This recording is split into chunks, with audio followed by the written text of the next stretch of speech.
गिबियावनो नोंथांमोननि बे चेनेलखौ साबायखर बावबाय। नंगौ आम्बागाव दख'रा दुलाराय बर' फरायसा आफादा अक्ट'बर दाननि 17, 18 आरो 19 सानथामनि हाबाफारि लानानै बर'नि गोदानै ओंखारनाय थियाटार इअरनखौ जों लानानै फैदों। लाबोनायनि थांखिया बेनो बर'नि हारि हारिमुफोरखौ बर' समाजाव फोथांना लाखिनायनि फारसे एसे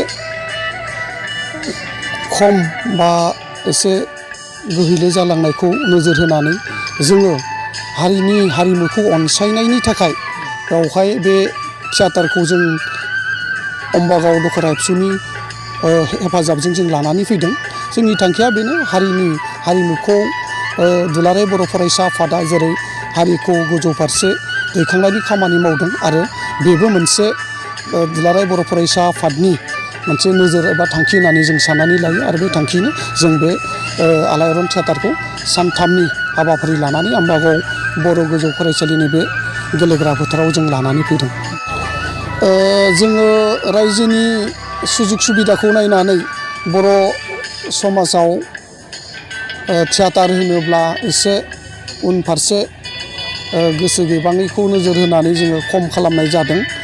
थियाटारा ओरैनो बर' थियाटारफोरनि मादाव बिगोमाया बुंनाय बायदिब्ला बे थियाटारखौ बर'नि मादाव गोजौसिनाव होनना बुंदों आरो बेबायदिनो बेसेनाबो बिथांमोननिया एसे गोजौआव। दा बेखौ नायनानै जोङो थियाटार आरो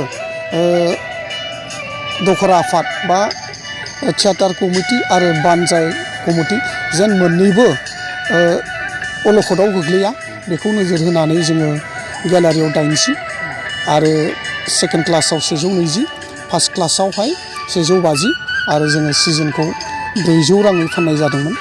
जों आसा खालामदों बेनि गेजेराव गासैबो रायजो राजानि अनसायनाय आरो हेफाजाब मोनगोन होननानै।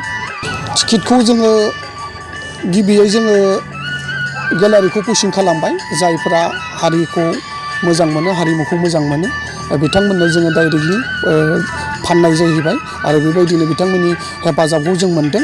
आरो नैथियावहाय जायफोरा काउन्टारनिफ्राय बायनो लुबैयो जोंनि नैबे जि थियाटार हल बा थियाटार दिन्थिगोन जायगायाव जोङो खना फारसे काउन्टार बा बेबायदि टिकेट फाननायनि जायगा बानायनानै बेवहाय फानबाय थानाय जादों। रायजो राजाया बेनिफ्राय जाय थियाटारखौ नायनो होनानै गोसो जादों बा हारिमुखौ अनसायनायनि फारसे दुंब्रुद गोसो दङ बिथांमोना बे काउन्टारनिफ्राय फैनानै टिकेटखौ बायनानै लाना थांनो हागोन। जोङो टिकेटखौ रायजोनि सुबिदानि थाखाय गेलारि टिकेटखौ जोङो 2 बाजिनिफ्राय होदों आरो सिजोन पेट्रन बिदि टिकेट फानखानाय जादों। बिथांमोननि सुजुग सुबिदानि थाखाय जिथु सिट नाम्बार बेनि बेबस्था खालामनाय जादों बेखौ जोङो 2 बाजिनिफ्राय होनाय जादों आरो गासैबो रोखोमनि टिकेटखौ 2 बाजिनि उनाव सानफ्रोमबो बे काउन्टारनिफ्राय मोनगोन।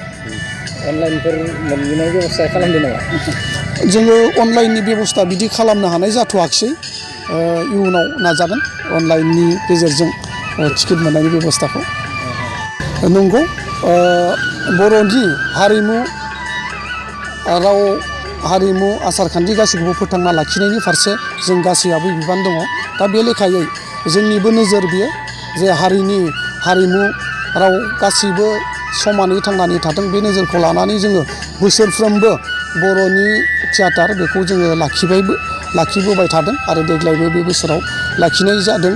दा बेखौनो आं रायजो राजा बिथांमोनखौ खावलायनो सानो जोंनि ओनसोलाव गुबैयै जोंनि आम्बागाव नैबे हालामाव बांसिन बर'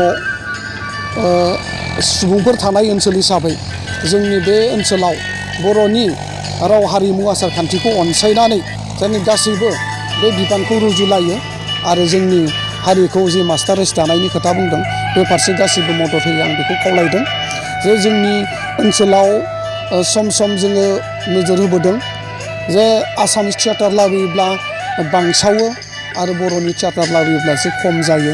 बे आसारखान्थिखौ जाहाथे जोंनि रायजो राजा बिथांमोना साननानै नायगोन आरो गावनि राव हारिमुनि फारसे गावनि बिबानखौ जेन गोसोखांगोन आं बेखौ रायजो राजा बिथांमोनसिम खावलायनाय थाबाय। जोङो गिबि हर हिसाबै दिनै जोङो 7 बाजिनिफ्राय दिन्थिनो थाखाय सावरायनाय जादों आरो गाबोननिफ्राय जोङो 6 बाजिनिफ्राय दिन्थिहोनायनि थाखाय जोङो सावरायनाय जादों। नायजाबफोरा मोनथाम बावहाय दिन्थिनाय जागोन।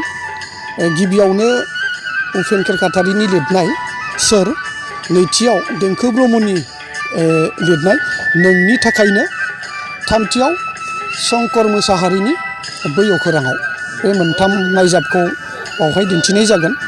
आसा खालामो मोनथामबो नायजाबा आसामनि खना खनला मुंदांखा जाबोनाय मोजां नायजाब होननानै जों मोन्थिनो मोन्दों। रायजोनि मोजां सहारि मोनगोन होनना जों आसा खालामो।